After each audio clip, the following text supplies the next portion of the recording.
Hi, I'm Bill O'Reilly. Thanks for watching us tonight. Tuesday cannot come fast enough. That is the subject of this evening's Talking Points memo. Poll by CBS News says 82% of Americans are disgusted. That's the word they use. Disgusted with the presidential campaign. Just 13% are excited by it. Who are those people? Pretty much everyone I know can't wait till the whole thing's over. Yes, there's a lot at stake, but all the negativity has not been good for the country.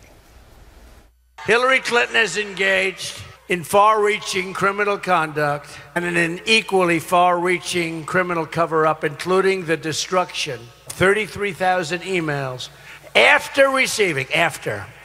Can you imagine? Can you imagine if I did that? Oh, that alone is big problems, for which she got away with murder. Honestly, she has no right to be running. Just a few days ago, Donald Trump was endorsed by the official newspaper of the Ku Klux Klan.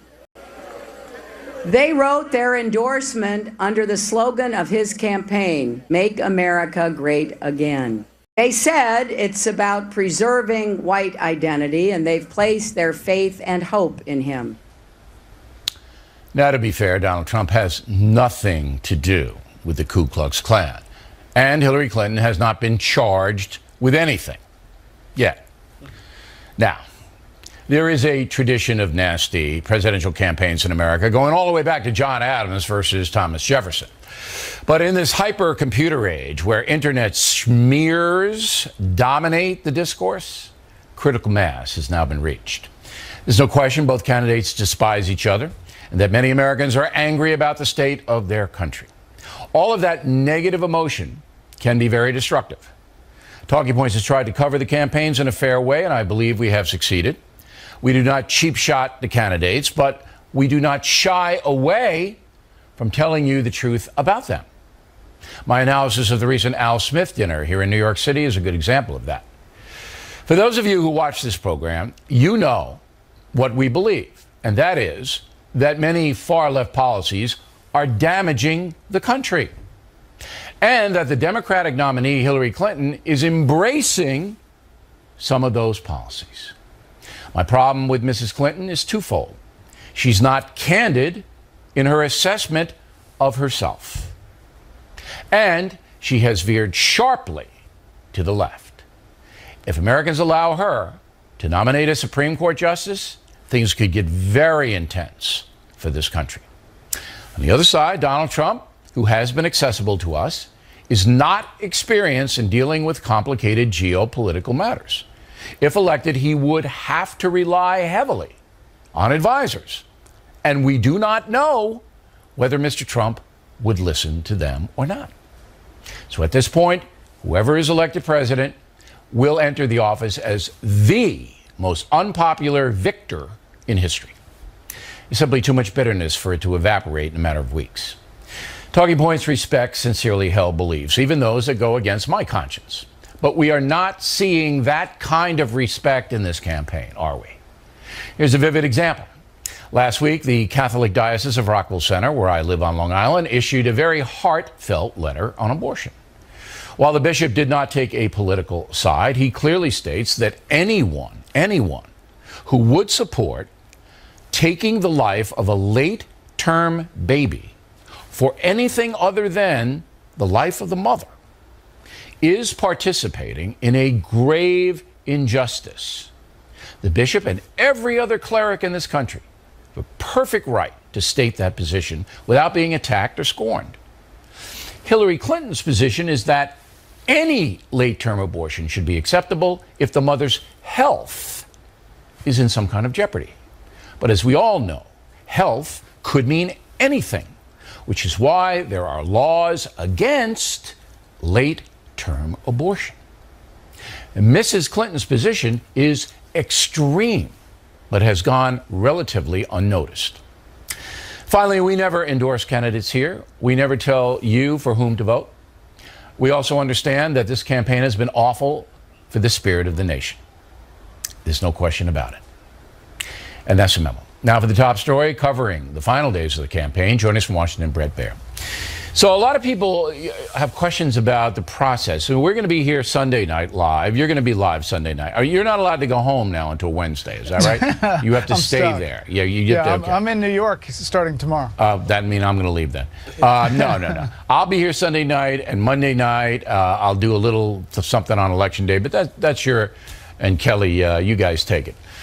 So let's start with exit polling. All right, Fox News has a big operation, right, in selected states. We can't be in every state, but we have we're pinpointing certain states. Tell me about that. Yeah, it's the key battleground states, and we have exit polling, which we will be monitoring throughout the day, but it is sequestered. In other words, we have people, a team with the networks that have agreed that it will be private information about the exit polls. And remember, these are polls taken when voters exit the polling booths, let me stop you there. And then they tell them or don't. So this is an agreement. There's not a law that says we can't report it when we get it. It's just an agreement.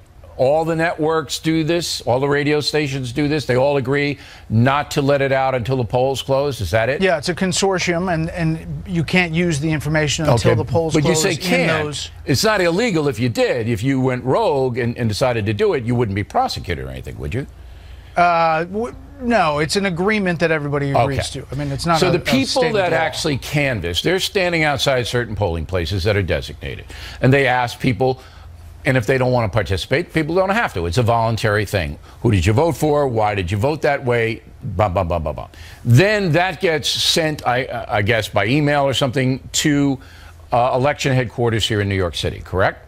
Right, and where there is a sequestered group from each one of the networks and the major media organizations, and they get that data, they compile it, they look at the different aspects of it, who is Republican, who's Democrat, which way did they vote, and where their demographics fall. And they come up with we do our own, and CBS does its own. We don't share, right? We have our own, they have their own, right? The data is the same, but we do it ourselves, they Fox. Okay, so do you, Brett Baier, during the day, do they tell you this is the trend in Florida at 2 p.m.? Do they give you updates? Not throughout the day. We have a 5 p.m. Meeting in which they then come back from the sequestered area and we debrief for everybody. Now that is held until the first polls close, 7 o'clock. All right, so even I can get that at 5 o'clock on Tuesday. I'll get that information should I go to that meeting, which I would never do. You should, Bill. We'd love to have you. I know you would. You'd be thrilled. But I'll send I'll send some of our guys. So by 5 o'clock, you have a pretty good idea, you, Brett Baier, whether it's going to be a cliffhanger or Pennsylvania's going to go this way or Ohio's going to go that way, correct?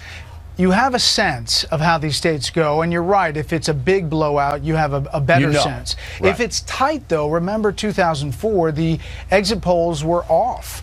Some of them were just, the people didn't tell them the right thing that they did, or they were just skewed in some way. They didn't match the actual vote total. So what the decision desk does, Bill, is they take the exit polls from that state, then they take the raw vote total that comes in as it's coming in real time. They have programs and computer models that put them both together and say, well, looking at this vote and the exit poll, what does it mean for this county, this county, this county? The raw vote totals, when do they start coming into the Fox News operation? The raw vote totals from when the polls close in each state. Okay, nothing before each state, and then it's done so electronically that it's like a bing, bing, bing comes. Some states are better than others. Okay.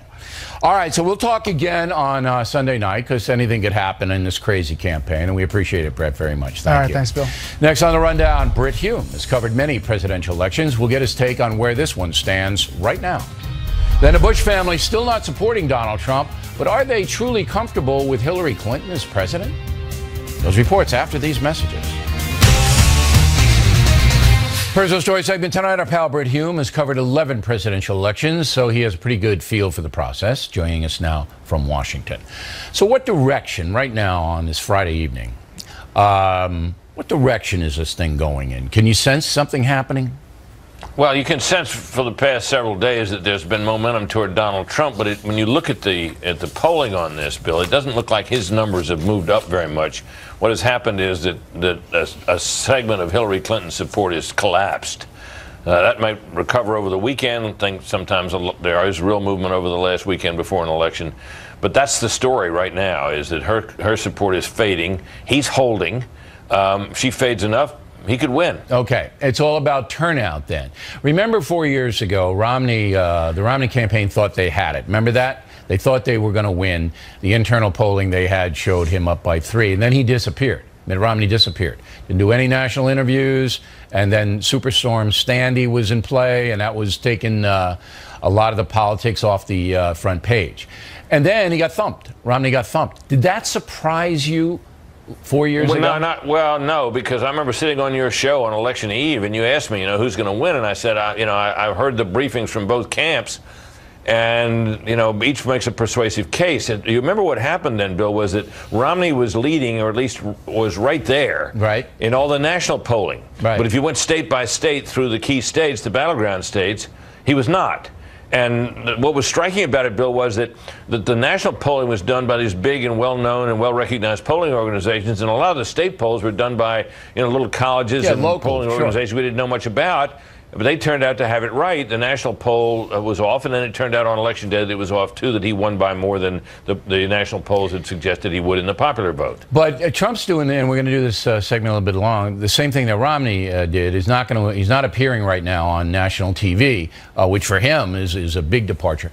Now, in New Hampshire, the local poll up there, WBUR out of Boston, but that's a local poll, has Trump now either tied or winning by a little. That's a turn.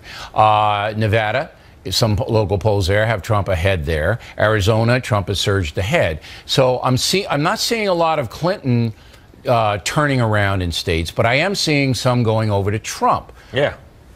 I agree with that. I think basically that's the way it looks. Now, all these polls, you average them out, and they're only a couple of points either way. Right. And of course, you can't do a margin of error for an average of polls. But if you look at the polls themselves, the margins of error are such that, if it's plus or minus 2 or 3 or 4, that could mean a lot of different possible outcomes. Especially if voting blocks don't turn out, like African Americans. Everybody's keeping a very close eye on them. Hispanic Americans in certain states like Colorado. So what I see now is that if Trump manages to win Florida and Ohio and North Carolina, it's a long night. If he loses any of those 3, it's a short night. I think that's about right. And I think the one of the 3, the one where he has the greatest vulnerability is North Carolina, where the polling average, I think, shows Mrs. Clinton up a little bit. And North Carolina, of course, would be if she wins it, that's a flip, which is to say that's a state that Mitt Romney won. And it would, we all know that because of the structure of the states and how they voted in recent elections, that any Republican nominee, this one included, of course, has a steeper hill to climb.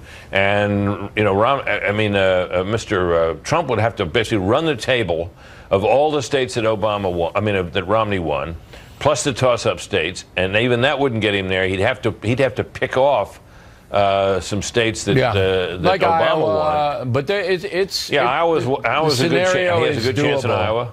It's a doable scenario. Yep. Yeah, it's quite possible. You're right. North Carolina. It's a long shot. And that'll close fairly early on Tuesday night. That one will be the harbinger. That's a good one to keep your eye on. All right, Britt, thank you very much as always. Directly ahead, Bush family apparently not voting for Donald Trump. What about the specter of Hillary Clinton as president? Is the family okay with that? Also, California on the verge of legalizing pot, but that might hurt the minority community badly. Up ahead. Campaign 2016 segment tonight. Even though Donald Trump has closed the gap on Hillary Clinton and more Republicans are supporting Trump, some big names in the GOP still hold out. Presidents Bush the younger and elder are not supporting Trump. Governor John Kasich of Ohio has actually written in the name of John McCain in advance voting. Former presidential candidate Mitt Romney says he will not vote for either Trump or Clinton. This is now here in New York City, John Meacham, author of the book Destiny and Power, The American Odyssey of George Herbert Walker Bush, which is now out in paperback. I can't imagine at this point in Hillary Clinton's political evolution, Bush the younger pulling that lever for somebody who would, as I pointed out in the talking points memo, abortion no matter when, for any reason. I just can't imagine it. Well, I think it's wrong to assume that because he's most likely not voting for Trump that he's voting for Hillary. All right, so you might leave it open or something like write that? Something in. My sense is, the Bushes have been in national politics since 1952. Prescott Bush became the senator from Connecticut that year. George H.W. Bush voted for Thomas E. Dewey in 1948. They have been the architects of the universe that Trump wants to blow up. So it's sort of interesting. Why would one expect the Bushes, broadly put? But I think it's more intense than that. I think they resented the fact that Bush attacked Jeb so vehemently and humiliated him. I think that's what the driving factor is here. I think it's larger than larger. I think that the fact that Trump brought up the attacks of September 11th, I think that he has made a central issue of trying to take apart an entire ethos. And the Iraq policy, that kind of thing. And so, again, I think the Bushes get a lot of credit for a really kind of dignified silence about this. Their silence speaks I don't know volumes. about that. I think it might be a divided thing. There are a lot of Republicans who are very angry about the Bushes, not because they don't like Hillary Clinton. It's not so much Trump.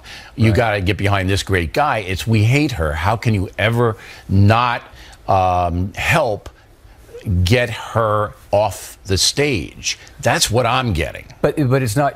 This isn't in a vacuum, right? So if you're George Herbert Walker Bush, if you're George W. Bush, you know what it's like to be president. And they simply, I think it's safe to say, I don't think they believe that Donald Trump should be president. But they don't believe Hillary Clinton should be president either, do they? But I don't know exactly. With that far left resume she's bringing in? But we have a choice now, right, between one of the most conventionally prepared people in history and one of the least conventionally prepared. And Trump embraces that, right? Right. He says if experts were so great, we wouldn't be in this problem. He wants to blow it up. He wants to blow it up. They built it. They built it. Listen, I'm not criticizing the Bush family. I want everybody to know that. I think every American should vote their conscience. And if it were my brother who got slaughtered, somewhat unfairly by Donald Trump, I'd probably feel the same way. What about the friendship? I don't think it's just personal, though, Bill. I really do. I really don't. I mean, they're from Texas. Come on. They're from Texas. No, I appreciate that. It gets personal. And its family is everything to the Bushes. Family is everything. But so is loyalty. But so is the country. George H.W. Bush has always said. But they have a reason. They can say that Trump doesn't know what he's doing and then justify the family man. What about the friendship between Bill Clinton and the elder Bush? They became pretty good buds. They were. Yeah, it was Brokeback Mountain meets C-SPAN. Yeah, for a while there. It's funny. Secretary Clinton, Hillary never really entered into that reconciliation. No. President Bush, 41, told me once in a classic WASP formulation. He said, "We like Hillary, but we don't know her." And they don't really care to know her, though. I always got the feeling they didn't want to know her. Well, there's also remember, 1992, we've all sort of, it feels like ancient history now, or the Peloponnesian War, but that was a rough thing with Bush and Clinton. And with Mrs. Bush, right? Hillary was the Wellesley graduate who didn't stay home and bake cookies. Right. That was a big But that was nothing compared to what this is. Oh, yeah, that's true. The Bush-Clinton race in 92 compared to Trump-Clinton 2016. True. Oh, my God. But remember, Ross Perot was there, and and that's why Clinton won. Well, and Mark Twain said, "History may not repeat itself, but it does rhyme." And so we've had populist billionaires shaking things up before. All right, John Meacham, everyone, check out his book on the Bush family, and plenty more ahead as the factor moves along. Donald Trump cutting way back on his national TV interviews. We'll tell you why that's happening. Then, looks like California will vote to legalize pot on Tuesday. The unintended consequences may be serious for poor people. We hope you stay tuned for those reports. The next segment tonight, in order to win the presidency, Donald Trump needs about 45% of women to vote for him. Will that happen? You're now to analyze Dana Perino. Before we get to the women vote, you work for the Bush family. You know them very, very well. Was Mr. Meacham's assessment correct? Yes, I think it was a larger. I think that if Jeb hadn't even been in the primary and Donald Trump would have emerged as the winner of the Republican nomination, that they still would not have supported. Is that because of the Iraq criticism and 9/11? I think it's policy, temperament, character. But temperament, if Trump had not attacked Jeb Bush, what would be the temperament problem? Most times the Republican establishment gets behind the Republican nominee. Almost always. Right. This is an unusual situation. Right. But if Trump had not attacked Jeb, I don't know what and I haven't temperament spoken to them specifically about this. No? I know that it's not about Jeb. It's not. That's what I know. Okay. I would also point out that, Donald Trump was working against George W. Bush for a long time, supporting his opponents. Yeah. Pelosi, Reid, Clinton. Well, Trump will tell you he should have been. He was a businessman. He was spreading it around. Still, suggested he should have been impeached. Said that he knew about 9/11 and didn't do anything about it. Dabbles in conspiracy theories. I know. Okay. All right. So. But I also think that they've been quiet about it. But they have also. George W. Bush has campaigned a lot for several of the Senate candidates, and it looks like that has helped pay off in places like Ohio and Florida. For the Senate people? Yes. Okay. Now, what about the women now? There's no question that Hillary Clinton's support is declining. Definitely. Right? Women part of that equation? Not exactly. Apparently, the re-emergence of the email scandal in the last 10 days is not changing minds as it is reaffirming the perception of her anyway. But I do think that Donald Trump, certainly in those states where he's starting to climb back up, as Britt Hume was talking about, there's the national polling that's certainly tightening. But in some of these key battlegrounds, he's doing better, like in New Hampshire. And Nevada. Nevada, that's true. I think that Kelly Ayotte will actually help him in New Hampshire as well. But Kelly Ayotte doesn't really like Trump. Well, she's had to go back and forth, right? Remember, she's also been attacked by being connected to Trump, and that was one of the reasons that her numbers went down. She can't win up there, and we understand that. But again, women have got to be part of this equation, even in states like New Hampshire and Nevada. The numbers are super important. I think you pointed out in the intro that you need about 45%. 45 is what you need, And Romney had only 44. Right. McCain had 43. Bush lost women in 2004 by 3. He had 48%, but he still was able to win. So that 45 number is very important. If Trump gets over 45 with women, I think he'll win. Because he got hammered so badly. But if you look at the gap, the men are up around 58% for Trump. Well, he underperforms with every group of men except for non-college educated men. That's a lot of men. It's a lot of men. Right. And you know where they live? Really important battleground states. Yeah. So I think that's good. I also think that his Hispanic vote will be, or Latino vote will be higher than anticipated, and maybe even higher than Romney's. Wow. And partly that's because there's not a monolithic group. Cubans and Puerto Ricans and those descendants are different from no doubt other places. So. But the monolithic group that everybody's watching is African Americans. Are they going to turn out in the great numbers they did for Barack Obama, which in Pennsylvania, that is going to be the tipping point. I think they will not turn out in as high a numbers as they did for President Obama, no matter what. If it's not close, if it's down like 10%, Trump could win Pennsylvania. And in this last weekend, Barack Obama is campaigning. Oh, he's everywhere. In a very important place of North Carolina, as you were just talking about with Britt He's Hume. everywhere. In fact, I thought he was knocking here, but it wasn't him. It was just somebody who looked like Well, if he came in, I'm sure he'd we'd love to have the president. One thing I want to remind everybody. Yes. The last Real Clear Politics average going into Election Day, the last one on like Monday of 2012, before the election, Romney was at 48.1 and Obama was at 48.9 in the average. Right. And I think that you're going to see about that average with Well, we're going to be Clinton here and Sunday Trump. and Monday. You'll be here as well. So You sound so thrilled. I will be here. Are you kidding? I'll bring sunshine and light to your world. Well, and Jasper. Right? I'd love it. If I could bring Jasper, it'd be great. Right. We appreciate it, Dana. I'll tell you a little bit about Jasper. The book is Let Me Tell You About Jasper. And if you let her tell you, she will never shut up. All right? But it is a big bestseller, and you'll like the book, so please check it out. When we come right back, if marijuana is legalized in California, the floodgates open all across the USA. And a recent study says poor minorities may be hurt by that. A robust debate moments away.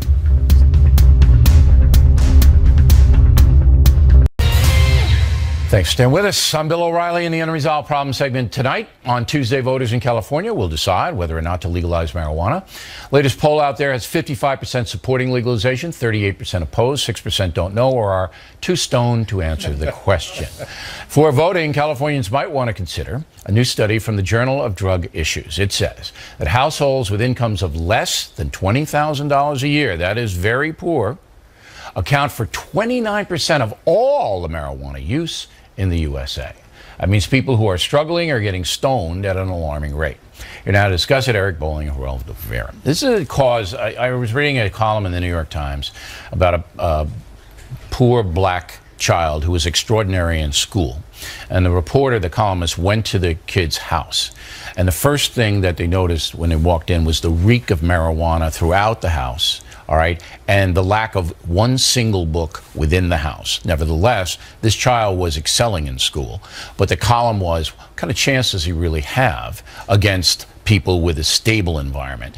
So I see the legalization of marijuana as making it easier for people who are desperate, hopeless, to get hooked on this substance. That's how I see it.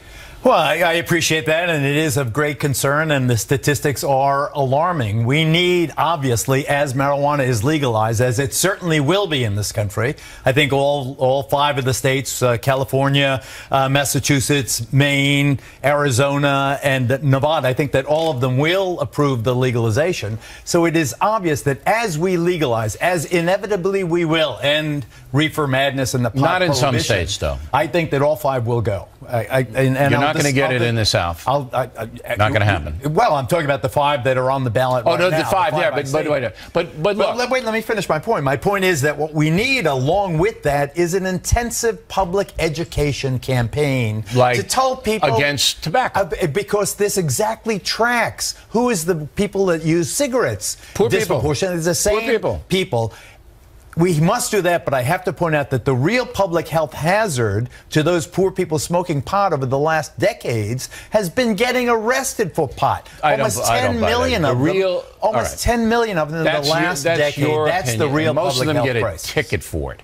Now, Bowling, my thing is the real health hazard of pot is the de-incentive, all right, to make something of yourself. And you see it.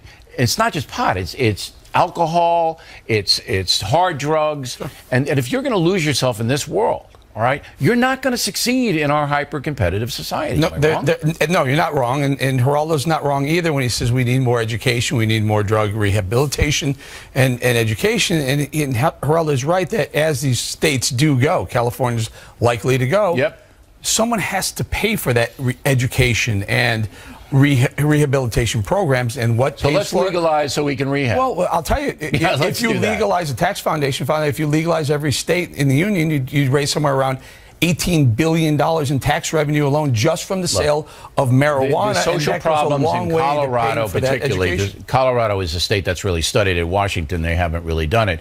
The social problems have almost overwhelmed the tax revenue. But what I'm trying to say to you is that the only way this works, and I agree with you that most states are going to legalize marijuana, is if you do a tobacco campaign. And the tobacco is legal in America, but it's like you're an idiot if you do it. You're going to get lung cancer. You're going to have emphysema. Your heart's going to give out. That's the way to do it. Well, you've got to do that with marijuana because now it's glorified. It's glorified now. I think the happy happenstance is that all 3 of us agree that we need this massive public education campaign. I mean, if you're going to say bad things about marijuana, maybe somebody would listen because look at you. Say, look I could have been O'Reilly. I could have succeeded like O'Reilly if I hadn't smoked pot. And it'll have me and him. I have a news bulletin. I swear to God this is true. Guess who called me just before the show? Cheech called me. Of course. Because he needed some weed. Cheech is playing in Huntington. Cheech is playing in Huntington in your neighborhood. Yeah. I said, why don't you invite O'Reilly? And they said, no, wait a second. O'Reilly's the only guy I know that never tried pot. That's right. I mean, I'm not a druggie. But then we could put you and me and Cheech together and say, who do you want to be? That's right. All right? All right. Last word, Bowling. The last word is that, at the same level, that income level, under 30,000, 45% of the people who are at that level drink alcohol as well. It's bad. The binge drinkers are the upper incomes. It's a bad situation, but we haven't made... You're never going to get out of poverty. We haven't made cigarettes illegal, and we haven't made alcohol illegal. We have an education program. Did, but we're never going to get out of poverty, ever, if you get into substance. But you'd rather have them smoking in their mother's basement than in jail with us paying for them. I don't want them in jail. I've always said that, but I want society to say it's not a good thing. Gentlemen, thank you. Donald Trump on deck. But he's not here because he's not really talking to national media this week. We will find out why and have a brand new Fox News poll number that may surprise you. Right back. Back in the book segment tonight, The Factor has learned that the Trump campaign has pulled back their candidate from doing national TV interviews. The question is why. Joining us now from Los Angeles, Justin Wallen, media strategist, and from Washington, Michael Maslansky, independent pollster. So first of all, the new Fox News poll just out today has Clinton up by 2, 45-43 over Trump, but that's a tie with the margin of error. So the strategy, even though Trump has been on the ascent since October 15th, all right, and he did do some interviews, couple with me, couple with Hannity, and it seemed to be working, his strategy, Mr. Maslansky, of doing selected interviews of people he knew he was going to get a fair shake with, but now he's not doing any. Is that smart? Yeah, I think it is smart. I mean, his own worst enemy is still himself. And whether he did a couple of good interviews or not, if you go out and talk to the media, then you're unscripted and you lose control. And his campaign has been trying to keep him under control since Kellyanne Conway joined. So I think that's one good reason to do it. Right now, the story is all about Hillary Clinton and the FBI. And so why get in the way of that? And ultimately, you've got undecideds out there. Anybody who hasn't made their decision yet doesn't like either candidate, and they're deciding who to hold their nose for and not show up at all. Or not show up at all. Do you feel the same way, Mr. Wallen? Well, as a matter of fact, I don't. I get that. I get the argument, and it makes a heck of a lot of sense. Trump is his own worst enemy, and Team Trump is terrified, and it should keep them up at night if he's going to make an unforced error and say something wacky. I mean, what he said is the source of all problems, including the internecine warfare we see in the Republican Party. However, the one advantage that Donald Trump has in terms of his campaign is simply this: earned media. He's gotten billions of dollars of it, and he doesn't have the campaign funding that Hillary Clinton does have. He doesn't have the ground game that she has. The one thing he's got is that ability to generate news. But he gets it anyway. Well, he hasn't really gotten it anyway, because as Mr. Wallen pointed out, it's been Hillary Clinton who's generated the news because of the FBI thing. But here's the one thing I want you both to consider. Mitt Romney went to ground the last week of his campaign because he thought he won. And Mitt Romney was not a guy that made a lot of unforced errors. We offered him a full hour here the night before the debate, the night before the election, 2012. All right, he passed. He didn't want to answer any questions. He thought he had it won. I'm not sure that the Trump campaign thinks it has it won, although they are on the ascent. But I'm not sure whether this is a good strategy or not, because Donald Trump is his own best salesman, Mr. Maslansky. Yeah, but I don't think that he is his best salesman anymore. If you look at the last 2 months of the campaign since the debates, the candidate that's been in the spotlight has dropped in the polls. And so right now there is an opportunity for him to take a step back, let things play out on the Hillary front, and see what happens. I don't think he's got any ability to introduce new people to a positive message about his campaign at this point. We've all seen everything that there is to see on the positive front. Listen, that's certainly a legitimate point. Mr. Wallen, I'll give you the last word on it. Go. Well, I mean, to his point, I mean, Nate Silver said back in May that if the Cubbies won, then it would be Donald Trump being the president. But I would say he has to punt. He's close, but he's not close enough. And he needs to take that gamble, because without it, he can't rely on gravity pulling down Hillary Clinton to where she needs to be. Gentlemen, thank you very much. And we will tell everybody that we have invited both Donald Trump and Hillary Clinton on this program Monday evening. And we do the whole program with both of them if they show, and we'll see what happens. If one does, we'll give him or her the time. Back to tip of the day. Remember that song, Happy? Well, the guy who sings it, not really happy about the election. The tip will tell you why moments away. In fact, the tip of the day, even the guy who sang the song Happy is not happy over the election in a moment. First, a great weekend to pick up tickets for the Spin Stops Here shows in 2017. As you may know, we have added Waters to Miller and Me, and we'll see everybody in Tulsa, Oklahoma, Reading, Pennsylvania, Omaha, Nebraska, Tacoma, Washington, Westbury, Long Island. All details on BillO'Reilly.com, and we will even link you to the box offices. Now, tickets are going fast. They will sell out. They make great Christmas and Hanukkah gifts, which is why we're putting them out there now, so if you want to do that, you can get a chance to pick them up. Now, the Mail, Maureen Brennan, Aurora, Colorado. I don't understand why there is an outrage that Hillary Clinton's aide, Huma Abedin, was working for the State Department and the Clinton Foundation at the same time. Ms. Abedin was given the status of, quote, special government employee, unquote, which allowed her to double dip. Jeff Tedrick, Somerville, South Carolina. Bill, you are the most naive person in the world if you don't know why Hillary Clinton will not do an interview with you. When Trump's your guest, you hammer him worse than the FBI did with Hillary. Mr. Trump survived the chats in fine fashion here, Jeff. So did Mrs. Clinton back in 2008. Jim Maxidon, Tracy, California. Justice Department official giving John Podesta a heads up about a congressional questioning is corrupt, but Rudy Giuliani delivering FBI information to Fox News isn't? That's just desperate, Jim. Desperate. The mayor's a private citizen. If he has information, he has a right to state it. A government official whose salary is paid for by you and me has no right to secretly play politics. Good grief. Dr. Sal Matola, Phoenixville, Pennsylvania. I believe the factor covering who the Bushes are supporting will have a negative effect on Donald Trump. Please reconsider. We don't select stories based upon who they will help or hurt, Doctor. Come on. We select stories based on news value. Li Meng, Xiaomen, China. I believe the election of Trump would indicate that traditional American values and the market economy will be upheld. Way to go, Lee. Nice to hear that from China. Juan Carlos Garcia, Dominican Republic. Trump supporters are electoral rebels who will turn out to vote. I don't believe Clinton supporters will do that to the same extent. We will see. Elizabeth Madden, Georgetown, Indiana. O'Reilly, you stated long ago that this election would be the most vicious of our lifetime, and you were right. Fred Borjali, Flushing, Michigan. Today is the 95th birthday of Jim Jarvis, the second oldest survivor of the USS Indianapolis sinking.